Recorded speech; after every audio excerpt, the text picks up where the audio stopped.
in the morning. Lord, you hear my voice. In the morning, I lay my requests before you and wait expectantly. Welcome to Blessed Morning.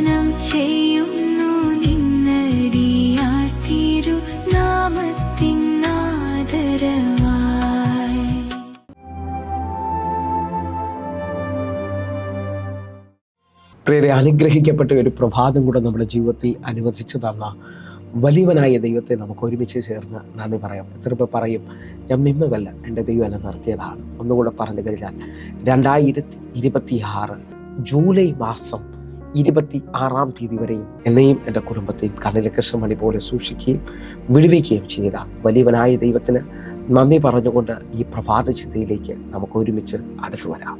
തക്ക സമയത്ത് ഉയർത്തുന്ന ദൈവം. പ്രിയരെ, പ്രാരംഭവാക്യത്തിലേക്ക് 1 പത്രോസ് 5-ാം അധ്യായം അതിൻ്റെ 6-ാമത്തെ വാക്യത്തിലേക്ക്, അതുകൊണ്ട് അവൻ തക്ക സമയത്ത് നിങ്ങളെ ഉയർത്തുവാൻ ദൈവത്തിന്റെ ബലമുള്ള കൈക്കീഴെ താണിരിക്കുവിൻ. പ്രിയരെ, പ്രഭാതത്തിൽ ദൈവം നമ്മോട് ഇടപെട്ട അനുഗ്രഹിക്കപ്പെട്ട വചനത്തിലായി നമുക്ക് ഒരുമിച്ച് ചേർന്ന് ദൈവത്തിന് നന്ദി പറയാം. ഈ പ്രഭാതത്തിൽ ഞാനും നിങ്ങളും ചിന്തിക്കുന്നത് തക്ക സമയത്ത് ഉയർത്തുന്ന ദൈവത്തെക്കുറിച്ചാണ്. നമ്മുടെ ചിന്തകളെക്കാൾ വലുതാണ് ദൈവത്തിന്റെ തക്ക സമയം. പ്രിയരെ, അതൊന്ന് നിങ്ങൾക്ക് മനസ്സിലാകണമെങ്കിൽ യോഹന്നാന്റെ സുവിശേഷത്തിലേക്ക് നിങ്ങൾ കടന്നു വരുമെങ്കിൽ അതിൻ്റെ 11-ാം അധ്യായത്തിൽ തനിക്ക് പ്രിയനായ ലാസറിനെ കാണാൻ കഴിയും. ഇതാ തൻ്റെ സഹോദരിമാർ തനിക്ക് പ്രിയനായ ലാസറിനെ കാണാൻ കഴിയും. ലാസറിൻ്റെ സഹോദരിമാർ തനിക്ക് ദീനമാണ് എന്ന് പറഞ്ഞുകൊണ്ട് യേശുവിൻ്റെ അടുക്കലേക്ക് ആളെ അയക്കുന്നത് നമുക്ക് ആ ഭാഗം വായിച്ച് നോക്കാൻ വ്യക്തമാണ്. എന്നാൽ ആളെ അയച്ചു കഴിയുമ്പോൾ യേശു കർത്താവ് അവരോട് മറുപടി പറയാം, ഈ ദീനം മരണത്തിനായിട്ടല്ല, ദൈവപുത്രൻ മഹത്വം എടുക്കേണ്ടതിന് വേണ്ടിയാണ്. പ്രിയരെ, ഞാനും നിങ്ങളോട് പ്രാർത്ഥിക്കുന്ന ചിലത് വേഗത്തിൽ മറുപടി വരുന്നത് കാണാം. ചിലത് താമസിക്കുമ്പോൾ നമ്മുടെ ചോദ്യം, നമ്മൾ ഇത്രയും വിളിച്ചിട്ട് ദൈവം മറുപടി തരുന്നില്ലല്ലോ എന്നുള്ളതാണ്. എന്നാൽ ഞാനും നിങ്ങളും ചിന്തിക്കുന്നതിനേക്കാൾ വലിപ്പമാണ് ദൈവത്തിൻ്റെ സമയം എന്നുള്ളത്. ആ സത്യം ആരെങ്കിലും ഒന്ന് തിരിച്ചറിഞ്ഞാൽ ആ സമയം മുതൽ ആ വ്യക്തികൾ നിരാശപ്പെടത്തില്ല. കാരണം അവർക്കറിയാം തക്ക സമയത്ത് വഴി തുറക്കുന്ന, തക്ക സമയത്ത് ഉയർത്തുന്ന ഒരു ദൈവമാണ്. ഇതാ ലാസർ ദീനമായി കിടക്കുന്നു എന്ന് അറിഞ്ഞിട്ട്, അല്ലെങ്കിൽ ഒന്നുകൂടെ പറഞ്ഞാൽ പ്രിയനായവൻ ദീനമായി കിടക്കുന്നു എന്ന് അറിഞ്ഞിട്ട് യോഹന്നാന്റെ സുവിശേഷം 11-ാം അധ്യായം അതിൻ്റെ 6-ാമത്തെ വാക്യം, എന്നിട്ടും അവൻ ദീനമായി കിടക്കുന്നു എന്ന് കേട്ടപ്പോൾ താൻ അന്ന് ഇരുന്ന സ്ഥലത്ത് 2 ദിവസം കൂടെ പാർത്തു. നിങ്ങൾ ശ്രദ്ധിച്ച്, ദീനമായി കിടക്കുന്നു എന്ന് മനസ്സിലാക്കിയിട്ട് 2 ദിവസം കൂടെ ആ ദേശത്ത് പാർക്കുകയാണ്. നമുക്ക് പ്രിയരായവർ രോഗശയ്യയിലാണെങ്കിൽ നാം വേഗത്തിൽ അവരുടെ അടുക്കൽ ചെല്ലുവാൻ നോക്കും. ഇവിടെ ഞാനും നിങ്ങൾ ശ്രദ്ധിച്ചാൽ ദൈവം മിണ്ടാതിരിക്കുന്നതായിട്ടും, എൻ്റെ ഭാഷയിൽ പറഞ്ഞാൽ ദൈവം വലിയൊരു ക്രൂരത കാണിക്കുന്നത് പോലെ തോന്നും. പക്ഷെ ലാസർ മരിച്ച് 4-ാമത്തെ ദിവസം ഇതാ യേശു കർത്താവ് കല്ലറയുടെ അടുക്കലേക്ക് ചെല്ലുകയാണ്. നിങ്ങൾ വിശ്വസിക്കുന്നവരാണെങ്കിൽ ലാസറിന്റെ സഹോദരി മാർത്ത പറയുന്ന ഭാഗം നമുക്കൊന്ന് ശ്രദ്ധിക്കാം.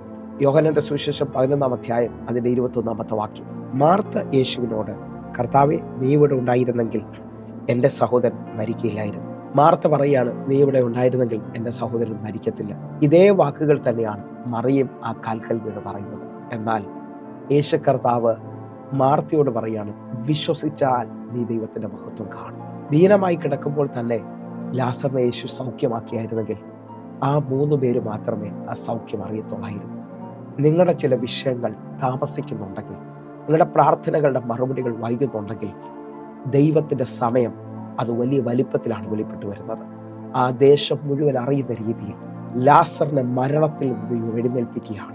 നിങ്ങൾ വിശ്വസിക്കുന്നവരാണെങ്കിൽ ആ ദേശത്തിൽ മുഴുവൻ ദൈവത്തിൻ്റെ മഹത്വം വെളിപ്പെടുന്നു. ഇന്ന് ഞാൻ ചിലവരെ നോക്കി ആത്മാവിൽ വിളിച്ചു പറയുന്നു, ദൈവത്തിൻ്റെ തക്ക സമയം എന്ന് പറയുന്നത് ദേശത്തിൽ നീ അവൻ്റെ വലിയ സാക്ഷിയായിത്തീരും. അവൻ്റെ മഹത്വം നീ ചുമക്കും. ആത്മാവിൽ സ്വീകരിക്കാൻ പറ്റുന്നുണ്ടെങ്കിൽ ഇതുവരെയും കാണാത്ത വലിയ നന്മകൾ നിന്റെ ജീവിതത്തിൽ വെളിപ്പെട്ടു വരും. 11 അധ്യായത്തിൽ ലാസറിന്റെ മരണവും ഉയർപ്പുമാണെങ്കിൽ 12 അധ്യായത്തിൽ തുടങ്ങുന്നത് ഇതാ ലാസറിനെ പന്തിക്ക് ദൈവം ഇരുത്തുകയാണ്. നിങ്ങളുടെ ജീവിതത്തിനകത്ത് ഇന്നത്തെ അനുഭവങ്ങൾ മാറും. അസാധാരണമായി ദൈവപ്രവർത്തികൾ വെളിപ്പെട്ടു വരും. ഞാൻ ഒന്നുകൂടെ ഒന്ന് പറയാം. ദാനിയേലിനെ നോക്കിയേ. ദാനിയേൽ ഇടവിടാതെ ദൈവത്തെ സേവിച്ചവനാണ്. ദാനിയേലിന്റെ രാജാവ് പറയാണ്, ഇടവിടാതെ നീ സേവിക്കുന്ന നിന്റെ ദൈവം സിംഹങ്ങളുടെ വായിൽ നിന്ന് നിന്നെ രക്ഷിപ്പാൻ പ്രാപ്തനാണോ? എന്നെ കേൾക്കുന്നവരെ, ഞാൻ നിങ്ങൾ കടന്നു പോകുന്ന എല്ലാ കഷ്ടതകളിലും, എല്ലാ വേദനയിലും, എല്ലാ ഒറ്റപ്പെടുന്ന അനുഭവങ്ങളിലും നമ്മുടെ ദൈവം നമ്മളെ രക്ഷിക്കും. ദാനിയേലിന്റെ ആ ഭാഗം ഒന്ന് ശ്രദ്ധിക്കാൻ പറ്റുമെങ്കിൽ, താൻ 3 നേരവും ഇടവിടാതെ മുഴങ്കാലിൽ നിന്ന് പ്രാർത്ഥിക്കുന്നയാളാണ്. പക്ഷേ ദാനിയേലിന് വിരോധമായി രേഖ എഴുതപ്പെടുകയാണ്. ഇതാ ദാനിയേലിനെ സിംഹക്കുഴിയിലേക്ക് വലിച്ചെറിയുമ്പോൾ, എൻ്റെ ഭാഷയിൽ പറഞ്ഞാൽ കൈകാലുകൾ ബന്ധിച്ച ആ സമയത്ത്, സിംഹക്കുഴിയുടെ ആ വാതിലിലേക്ക് കൊണ്ടുപോകുന്ന സമയത്ത് ദൈവം പ്രവർത്തിക്കേണ്ടതാണ്. കാരണം താൻ പ്രാർത്ഥിക്കുന്നവനല്ലേ. ഇതേപോലെ ചിലവര് പ്രാർത്ഥനയുടെ മറുപടി കാണാതെ നിരാശപ്പെട്ടവരുണ്ട്. ദൈവത്തിന്റെ തക്ക സമയം ഈ മണിക്കൂറിൽ കാണാൻ പോവുകയാണ്. ചിലവർ ഈ സമയത്ത് എന്നോട് പറയുന്ന ഒരു പദം പറയട്ടെ, ഞങ്ങളുടെ ജോലി നഷ്ടപ്പെട്ടു കഴിഞ്ഞു, ഞങ്ങൾക്ക് ഇനി മുമ്പോട്ട് പോകാൻ പറ്റത്തില്ല. ഞാൻ ആത്മാവിൽ വിളിച്ചു പറയുന്നു, നിങ്ങളുടെ പ്രാർത്ഥന വെറുതെ ആയിട്ടില്ല. ഏറ്റവും വലിയ നന്മയാണ് നിങ്ങൾ കാണാൻ പോകുന്നത്. നിങ്ങൾ വിശ്വസിക്കണം. ജീവിതത്തിൽ ഇതുവരെയും കാണാത്ത ചിലത് തക്ക സമയത്തിൽ എഴുന്നേറ്റ് വരാൻ പോവുകയാണ്. നിങ്ങൾ അടുത്ത ഭാഗം ഒന്ന് ശ്രദ്ധിച്ചു നോക്കിയേ. ദാനിയേൽ സിംഹക്കുഴിയിൽ വീഴുന്നതിന് മുമ്പേ എൻ്റെ ദൈവത്തിൻ്റെ ദൂതൻ ആ സിംഹങ്ങളുടെ വായടച്ചു കളഞ്ഞു എന്ന് പറഞ്ഞാൽ, ആ പ്രശ്നം നിന്നെ അവസാനിപ്പിക്കാത്ത രീതിയിൽ, ആ പ്രശ്നത്തിനകത്ത് നിന്റെ തല ഉയർത്തുന്ന, നിന്നെ മാനിക്കുന്ന ഒരു ദൈവമുണ്ട്. ഒരു ഭാഗം കൂടെ നമ്മൾ വേഗത്തിൽ ഒന്ന് ചിന്തിക്കുകയാണ്. ഉൽപ്പത്തി പുസ്തകം 22 അധ്യായത്തിൽ, നീ സ്നേഹിച്ച നിന്റെ ഏക മകനായ ഇസഹാക്കിനെ എനിക്ക് വേണ്ടി യാഗം കഴിക്കണമെന്ന് ദൈവം അരുൾ ചെയ്യുകയാണ്. ഇതാ ഇസഹാക്കും അബ്രഹാമും 3 ദിവസത്തെ യാത്രയിൽ മോര്യാദേശത്തിലെത്തുകയാണ്. അവിടെ തൻ്റെ മകനെ യാഗം കഴിക്കേണ്ട മല അബ്രഹാം ദൂരത്തു നിന്ന് കണ്ടു. ഇനി എന്നെ കേൾക്കുന്നുണ്ടെങ്കിൽ ഉൽപ്പത്തി പുസ്തകം 22 അധ്യായം അതിൻ്റെ 7-8 വാക്യങ്ങൾ. അപ്പോൾ ഇസഹാക്ക് തൻ്റെ അപ്പനായ അബ്രഹാമിനോട് അപ്പ എന്ന് പറഞ്ഞതിന് അവൻ, എന്താകുന്നു മകനെ എന്ന് പറഞ്ഞു. തീയും വിറകുമുണ്ട്, എന്നാൽ ഹോമയാഗത്തിനുള്ള ആട്ടിൻകുട്ടി എവിടെ എന്ന് അവൻ ചോദിച്ചു.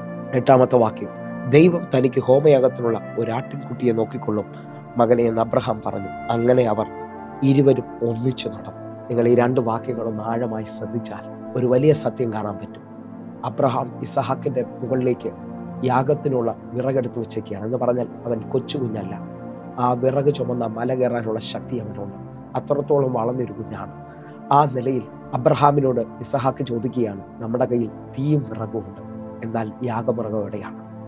അബ്രഹാം ആ സമയത്ത് വിശ്വാസത്തിൽ പറയുകയാണ്, ദൈവം നോക്കിക്കൊള്ളും, ദൈവം കരുതിക്കൊള്ളും, യഹോവ ജൈറ. നിങ്ങളുടെ ഏത് പ്രതിസന്ധി ഘട്ടങ്ങളിലും ദൈവം കരുതുന്നവരാണെന്ന് നിങ്ങൾ വിളിച്ചു പറയണം. എൻ്റെ ചിന്തയിലോട്ട് വരികയാണ്. ഇതാ ആ മലയുടെ മുകളിൽ ചെന്ന് ഇതാ അബ്രഹാം യാഗപീഠം ഒരുക്കുകയാണ്. യാഗപീഠം ഒരുക്കുമ്പോഴെങ്കിലും ദൈവപ്രവൃത്തി കാണണ്ടേ? കാരണം വിശ്വാസത്തിലല്ലേ അബ്രഹാം ഇത്രത്തോളം വന്നത്. അടുത്ത മിനിറ്റുകൾ നിങ്ങൾ നോക്കേ. യാഗപീഠം ഒരുക്കി കഴിഞ്ഞ് ഇസഹാക്കിന്റെ കൈകൾ കൂട്ടിക്കെട്ടി യാഗപീഠത്തിന് മേൽ കിടത്തുകയാണ്. ആ സമയത്തെങ്കിലും ദൈവം വഴി തുറക്കണ്ടേ? എൻ്റെ ഭാഷയാണ് ഞാൻ നിങ്ങളുടെ മുമ്പിൽ പറയുന്നത്. ആ സമയത്തും വഴി തുറന്നില്ല. അതിന്റെ 10-ാമത്തെ വാക്യം, ഉൽപ്പത്തി പുസ്തകം 22-ന്റെ 10-ാമത്തെ വാക്യം. പിന്നെ അബ്രഹാം കൈ നീട്ടി തന്റെ മകനെ ഇറക്കേണ്ടതിന് കത്തിയെടുത്തു. 11-ാമത്തെ വാക്യം, ഉടനെ യഹോവയുടെ ദൂതൻ ആകാശത്തുനിന്ന് അബ്രഹാമേ അബ്രഹാമേ എന്ന് വിളിച്ചു. ഞാനിതാ എന്ന് അവൻ പറഞ്ഞു. 12-ാമത്തെ വാക്യം, ബാലന്റെ മേൽ കൈവയ്ക്കരുത്, അവനോടൊന്നും ചെയ്യരുത്. നിന്റെ ഏകജാതനായ മകനെ തരുവാൻ നീ മടിക്കായിക്കൊണ്ട് നീ ദൈവത്തെ ഭയപ്പെടുന്നു എന്ന് ഞാൻ ഇപ്പോൾ അറിയുന്നു എന്ന് അവൻ അരുളി ചെയ്തു. നിങ്ങൾ നോക്കേ, ദൈവത്തിന്റെ തക്ക സമയം എന്ന് പറയുന്നത്. പിന്നെ അബ്രഹാം തൻ്റെ മകനെ അറക്കേണ്ടതിന് കത്തിയെടുത്തു. അബ്രഹാം കത്തിയെടുത്ത് ഉയർത്തുന്ന സമയത്ത് ദൈവത്തിന്റെ ദൂതൻ അബ്രഹാമെ എന്ന് ഒറ്റ പ്രാവശ്യമല്ല വിളിച്ചത്. അബ്രഹാമേ അബ്രഹാമേ എന്ന് 2 പ്രാവശ്യം വിളിക്കുക. ഒറ്റ പ്രാവശ്യം വിളിച്ചാൽ ആ വിളി കേൾക്കാതെ പോകുന്നുള്ള തലം ദൂതന് മനസ്സിലായി. നിങ്ങൾ വിശ്വസിക്കുന്നവരുണ്ടോ? തക്ക സമയം ഇവിടെ വെളിപ്പെട്ട് നിൽക്കുന്നത് അബ്രഹാമിന്റെ കത്തിയുടെ മുനയിലും ഇസഹാക്കിന്റെ കഴുത്തിന്റെ നടുവിലുമാണ് തക്ക സമയം വെളിപ്പെട്ട് നിൽക്കുന്നത്. നിങ്ങളും ഞാനും ചിന്തിക്കുന്നതിനേക്കാൾ വലിപ്പമാണ് ദൈവത്തിന്റെ തക്ക സമയം. ഈ ദിവസങ്ങളിൽ, ഈ പ്രഭാതത്തിൽ ഒന്നുകൂടെ ഒരുക്കത്തോടെ ദൈവത്തിന്റെ മുമ്പിൽ വിശ്വസ്തയോടെ നിൽക്കാൻ പറ്റുമെങ്കിൽ അവന്റെ തക്ക സമയത്തുള്ള മറുപടി നിങ്ങൾ കാണാൻ പോവുകയാണ്. എൻ്റെ ദൈവം കൈവിടത്തില്ല. നമുക്ക് ഒരുമിച്ചൊന്ന് കണ്ണുകൾ അടയ്ക്കാം. ഞങ്ങളെ സ്നേഹിക്കുന്ന ഞങ്ങളുടെ നല്ല ദൈവമേ, പൂർണ്ണ ഹൃദയത്തോടെ ഓരോ മക്കൾക്കുമായി പ്രാർത്ഥിക്കുന്നു. വലിയ അത്ഭുതങ്ങളാൽ ഈ മക്കളെ നിറയ്ക്കണമേ. ദൈവത്തിൻ്റെ വലിയ പ്രവൃത്തി വെളിപ്പെടുത്തണമേ. കർത്താവേ, തക്ക സമയത്തൊരു മറുപടി ഇന്ന് അനേകരുടെ മേളിൽ വെളിപ്പെടുത്തണമേ. യേശുവിൻ നാമത്തിൽ പ്രാർത്ഥിക്കുന്നു. കേൾക്കണം പിതാവേ. ആമേൻ. പ്രിയരെ, പ്രഭാത സന്ദേശം നിങ്ങൾക്ക് അനുഗ്രഹമാകുന്നുവെങ്കിൽ നമ്മുടെ യൂട്യൂബ് ചാനൽ സബ്സ്ക്രൈബ് ചെയ്യുകയും ഫേസ്ബുക്കിലേക്ക് നിങ്ങൾ ജോയിൻ ചെയ്യുകയും ചെയ്യണമെന്ന് ഓർപ്പിക്കുന്നു. അതേപോലെ യൂട്യൂബ് ലിങ്ക് നിങ്ങളുടെ സ്നേഹിതർക്ക് ഒരാൾക്കെങ്കിലും അയച്ചു കൊടുക്കാൻ പറ്റുമെങ്കിൽ കൊടുക്കണമെന്ന് ഓർപ്പിക്കുന്നു. കാരണം ദൈവം ഈ വചനങ്ങളിലൂടെ അവരെയും തൊടുമാറാകും.